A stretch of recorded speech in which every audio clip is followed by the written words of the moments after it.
ẹ jọ̀ọ́ o, ó yẹ kó yé yín o, ẹ má máa gbọ́wọ́ lórí ọmọ mi o, ẹ jọ̀ọ́ nítorí Ọlọ́run, èmi ni mo nà ọmọ. Give me my son, that's all. KokoZaria.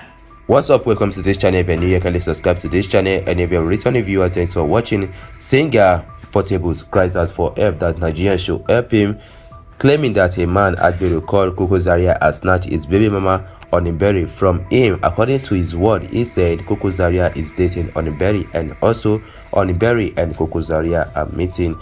But now Portable said warnings to KokoZaria that it does not have anything to do with his baby mama again, but his 1-year-old son that is with her should be returned back to his house. Portable claims that he wants to see his son.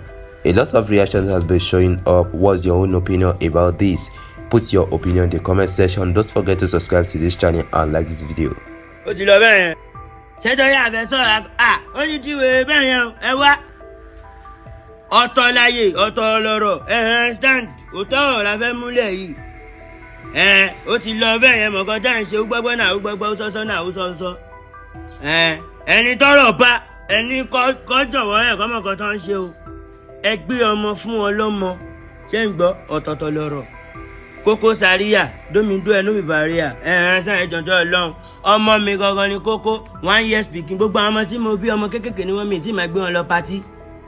Ẹ bá tiẹ̀ máa náàkì ìyá ọmọ ẹ sọ fún ọlọ́mọ wípé gbọ́mọ fọlọ́mọ o kẹ́ tó náàkì ẹ o KokoZaria o.